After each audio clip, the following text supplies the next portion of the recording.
Salut, c'est moi le gars que tu verras passer durant la vidéo à plusieurs reprises dans le champ. En fait, on a oublié de tourner une intro pour la vidéo, donc la voici. On a la chance d'être avec Ludovic Bretel. C'est un barman ultra talentueux et gagnant de nombreux concours de création de cocktails, notamment celui du meilleur Mojito, qu'il a gagné 3 fois. Aujourd'hui, c'est une vraie référence dans le monde des cocktails et au sein de la distillerie La Mine d'Or, il va nous montrer aujourd'hui 2 recettes que tu pourras reproduire chez toi. Il va aussi répondre à plein de nos questions sur son métier et surtout, il va t'expliquer comment en tant que barman te différencier dans tes créations. Et d'ailleurs, si jamais on a créé des chapitres en description pour t'aider à regarder la vidéo comme tu le souhaites en fonction des sujets qui t'intéressent, et c'est dans cette même description que tu pourras aussi retrouver tous les liens des réseaux de Ludovic et des nôtres. Dernier point avant que la vidéo commence, pour rappel, on est cocorico.com. C'est le site d'emploi 100% hôtellerie-restauration qui va te permettre de trouver partout en France le poste que tu cherches, ou bien si t'es recruteur, de dénicher les candidats qu'il te faut pour compléter ton équipe. Toutes les infos sont en description. Allez, on n'en dit pas plus, place à Ludovic. Bonjour Ludovic, Salut, tu vas bien? Ça va et toi? Trop content d'être là. Regarde, je t'attendais. Ah, parfait, génial. Voilà. Bon, bah écoute, aujourd'hui, on va parler de ton métier, Oui, barman slash mixologue. oui, Donc tout à fait. on reviendra un peu sur les termes parce que je t'avoue que c'est un peu flou. On va aborder ton métier sans tabou. On va présenter ton matos, on va faire des cocktails. Tu vas tout nous montrer, même cool. tous tes ustensiles matériel, là, tout ton exactement. matériel. Et j'adore celui-là. Il se fait à la main, tu m'as dit. Tout à fait, avec Ok. un artisan au Mexique. Et on va aborder une grande question centrale, à fait. c'est comment créer sa propre culture de cocktail quand on est barman, Oui. débutant, même Confirmé, expert en tout le fait, monde, oui, parce que bien c'est sûr. dur, je pense, de se différencier. Exactement. T'en penses quoi, toi? On va commencer par la partie, on va dire, présentation, pour ceux qui ne te connaissent pas. Oui. Alors, t'as quel âge? On peut... Je se demande pas, mais... Si, justement, moi j'aime bien en parler. J'ai 45 ans. Et t'as commencé tôt, j'imagine, le non, métier? pas du tout. Ah, du tout? Mais non, je suis même pas issu de la restauration. Moi, je suis autodidacte dans tous les domaines de la restauration. J'étais commercial jusqu'à mes 24 ans. Et donc, ça fait 20 ans que je suis dans la restauration. Et 8 ans que je suis dans les cocktails.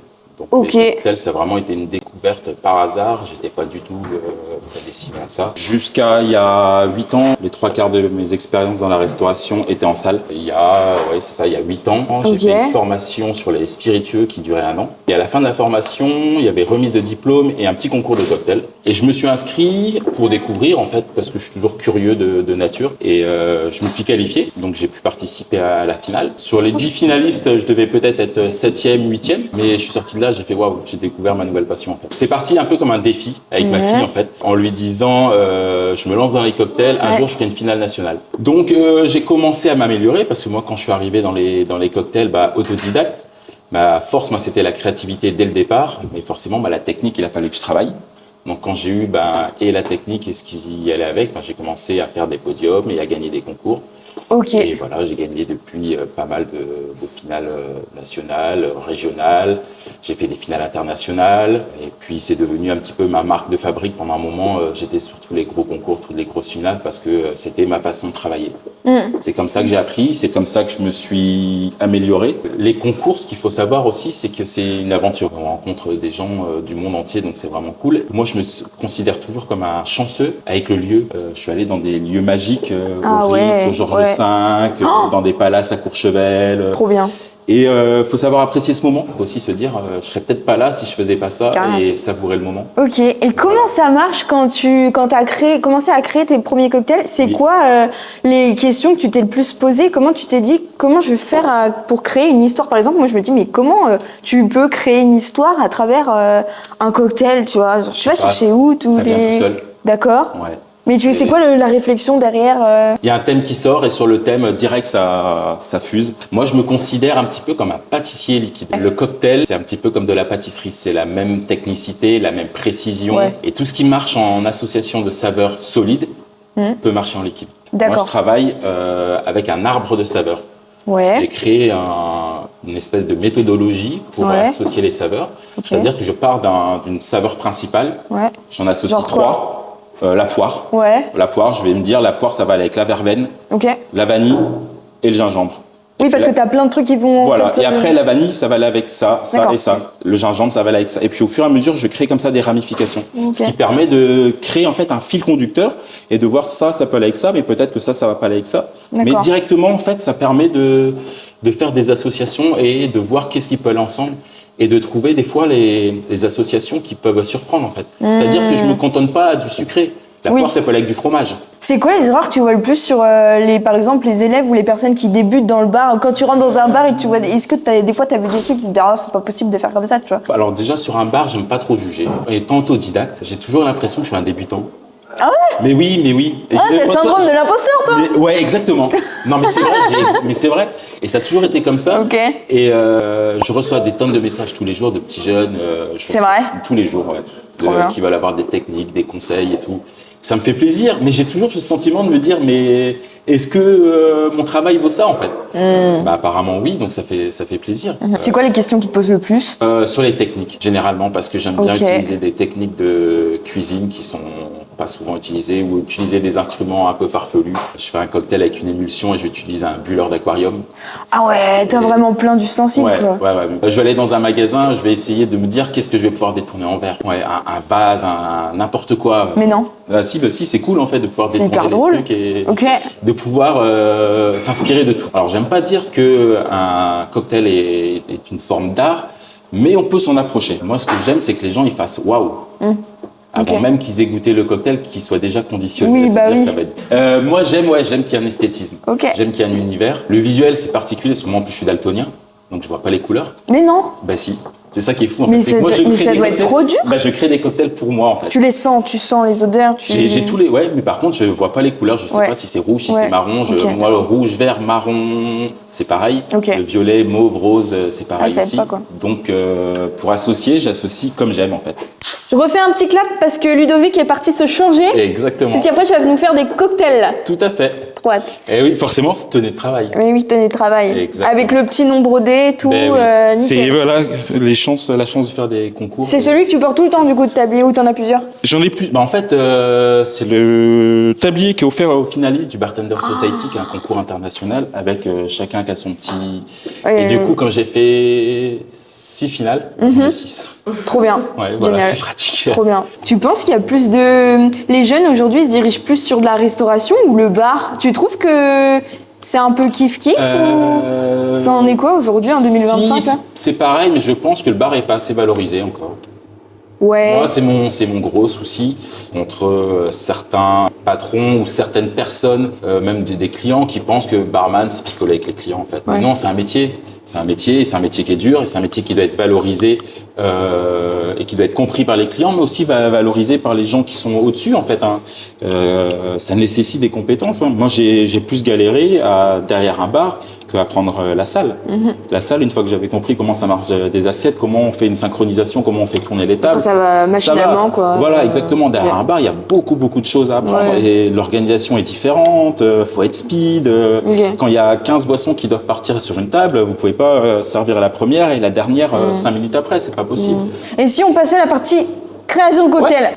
C'est parti pour la partie cocktail, Ludovic, je te laisse la main. Première chose, on va rafraîchir le verre. Ouais, toujours, surtout les cocktails. C'est bien de rafraîchir son verre. Un petit coup de cuillère. On va le poser ici. Tu peux nous dire ce que tu vas faire comme cocktail du coup? Alors, je vais vous faire un cocktail qui va mettre en avant le terroir breton. Moi, j'aime bien mélanger les saveurs, donc je l'ai appelé Bresse Caraïbes, où on va mélanger les saveurs bretonnes et les saveurs des Caraïbes. L'ingrédient de base, je vais utiliser un whisky breton.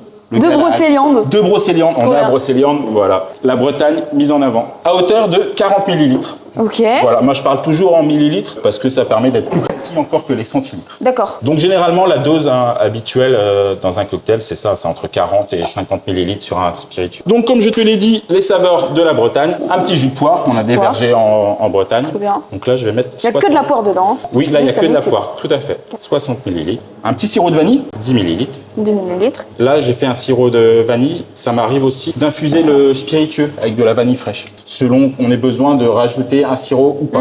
Ensuite, un petit fruit de la passion qui va apporter de la fraîcheur. On va le mettre directement comme ça. Quand on peut travailler du produit frais, c'est quand même beaucoup plus cool. Donc tu vois, on a de la poire, on a le whisky breton. On va compléter tout à l'heure avec de la pomme. Et là, on a la vanille et la passion pour rappeler. Ok.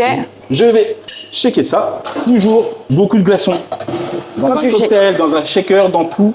Plus il y a de glaçons, moins il y a de dilution. Les gens, généralement, ils disent mettez qu'un glaçon, sinon ça va être de l'eau. C'est l'inverse. Vous mettez un glaçon. Bah, si vous mettez un glaçon, le glaçon il fond. Ouais. et ça fait de l'eau. Ouais. Si vous mettez beaucoup de glaçons, ça rafraîchit et les glaçons ne fondent pas en fait. Ok. C'est juste de la physique ou de la biologie. Et ben pour shaker, c'est pareil. Plus on va mettre de glaçons, et mieux ce sera.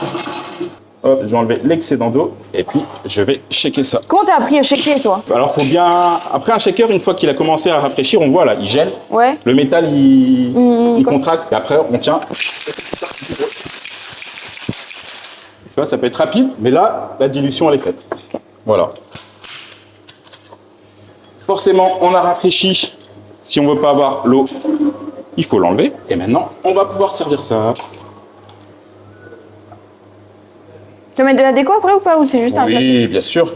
Et c'est quoi la méthode? Pourquoi il faut aller aussi haut? Ça aère. Et généralement, Oui, c'est esthétique, quoi. on termine comme ça. Voilà. Je vais compléter avec un jus de pomme pétillant. Alors, j'ai pris un jus de pomme artisanal. Tu retouilles. Ah, toujours. Un petit fruit de la passion, forcément. Ouais. Et moi, j'aime bien toujours avoir un petit côté écolo. Donc là, sirop de vanille. Ouais. Les gousses de vanille, on les récupère.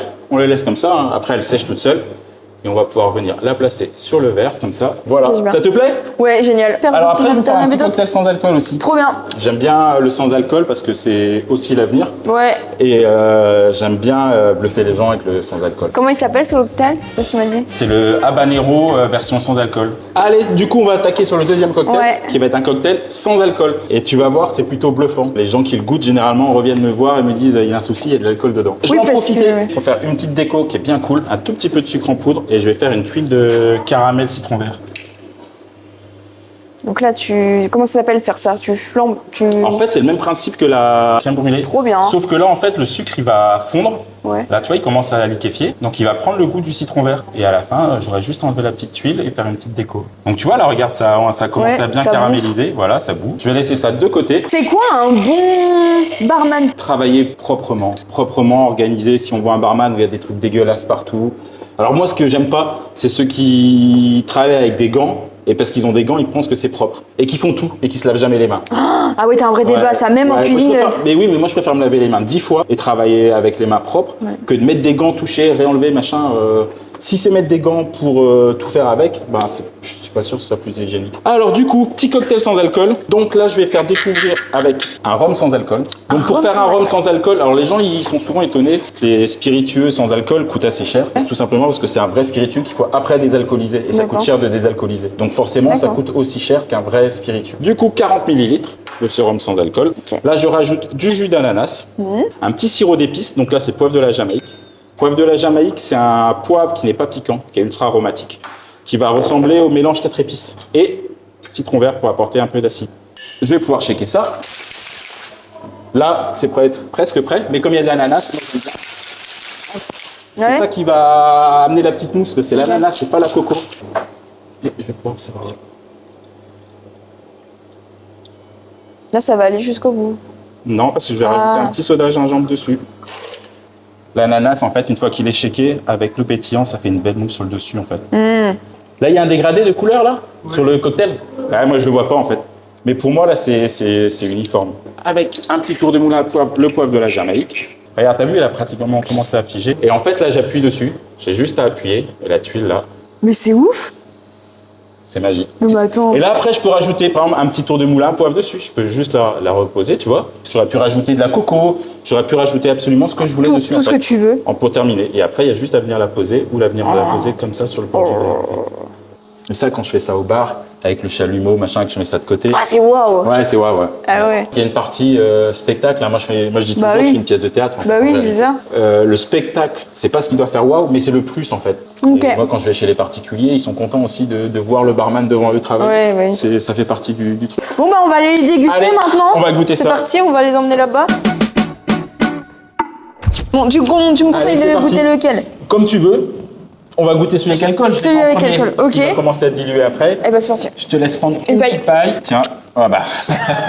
J'ai peur de faire tomber le... La belle déco, c'est souvent ce que les gens me disent. Ah, bah, On n'ose pas attaquer le cocktail, on n'a pas envie de gâcher la déco. Ouais. Alors, est-ce que ça te plaît? Ouais, trop bon. T'as vu avec le whisky, il y a des gens qui me disent... Et moi, j'adore le fruit de la passion. Ouais. C'est gourmand, il y a la vanille, c'est frais avec la passion et la poire.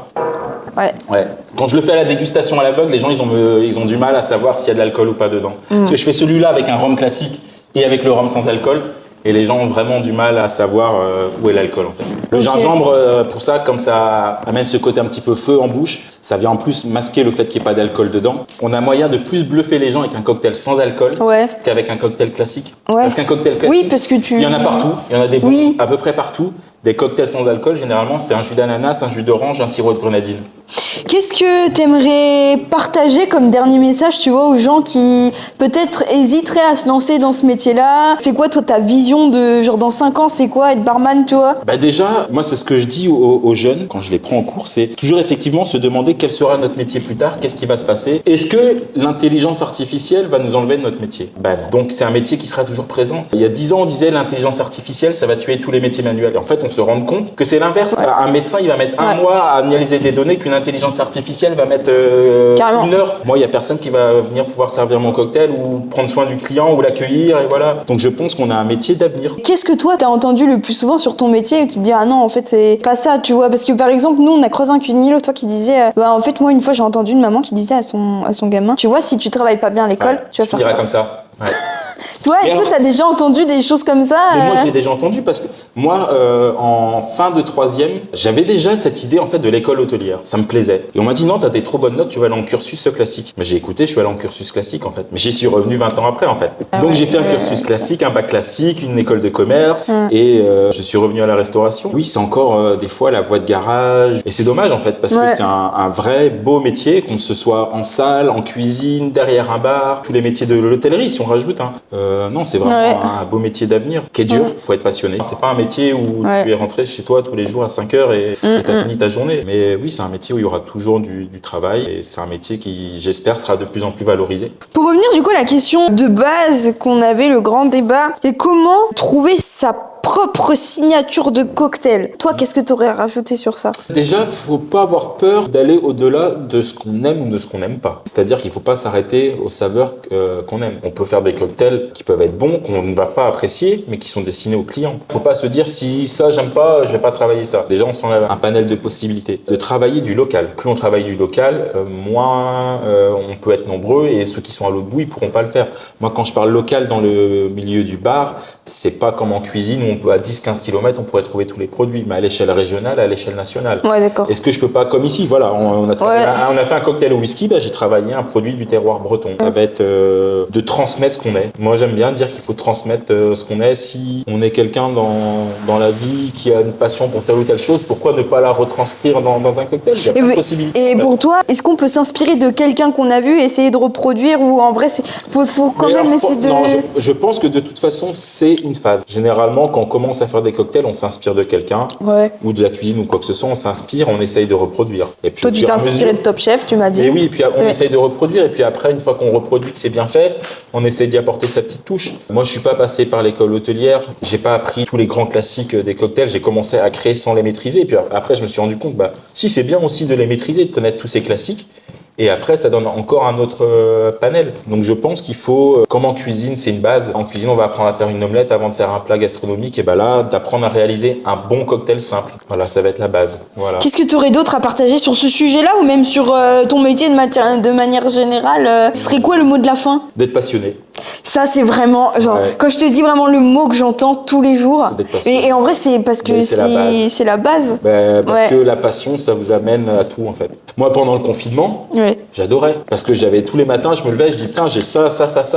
J'ai pas d'obligation, j'ai passé ma journée sur la créativité. Et j'ai passé des mois à créer des cocktails, à bosser sur ma créativité, sans à se dire, il y a une contrainte de temps, de ci, de ça. Pendant le confinement, chez moi, dans mon immeuble, j'avais fait un tableau et tous les gens s'étaient inscrits et m'avaient mis ce qu'ils aimaient comme goût, machin et tout. Et comme je faisais des cocktails tous les jours, après, je les remettais en petites bouteilles et je montais leur livret. Mais non! Bah si, c'était génial. C'est hyper drôle. Mais ils adoraient. Attends, ils avaient leur petit apéro tous les jours. Tout le monde était coincé chez soi, machin. C'est trop marrant. Et en fait, moi, ça me permet d'avoir des retours. Maintenant, je découvre aussi transmettre aux jeunes et ça fait partie en fait du cycle naturel, je dirais. Apporter tout ce que j'ai vécu et transmettre aussi à des petits jeunes qui sont en école. Il y a quelques mois, je me disais être prof, c'est pas fait pour moi. Puis en fait, je me rends compte que j'adore faire ça. C'est quoi la plus grande critique qu'on t'a fait où tu t'es dit, ah ouais, là, Ah, mais on m'a putain, dit d'arrêter le métier, moi. Non, arrête ça. Si, un de mes tout premiers concours, on m'a dit ça se fait pas de mélanger la cuisine avec les cocktails, avec cet environnement, c'est pas... Tu sais que souvent les grands chefs, ils me disent, on m'a toujours dit que c'était pas fait pour moi. Ouais. Et en fait, aussi. bah, j'ai prouvé que Mais moi, c'était le Je me contraire. suis dit pareil, en fait. Je me suis dit, c'est pas grave, je vais casser les codes. Ok. Et voilà. Ok. Faut croire en soi,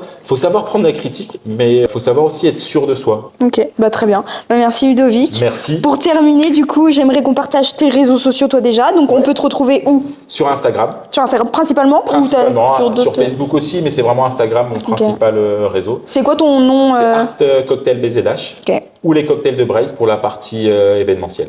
Bah, je voulais remercier aussi la Mine d'Or, donc la distillerie qui nous a accueillis ici. Tout à fait. Parce que l'endroit est vraiment Ouais, c'est cool. ouf, j'adore. Ouais, venez moi. visiter le Hermel, on n'est pas loin de Rennes. Vers la forêt de Brocéliande. Exactement. Mythique. D'où le whisky Galahad. Ouais. Voilà, on Ok. trouve cette légende.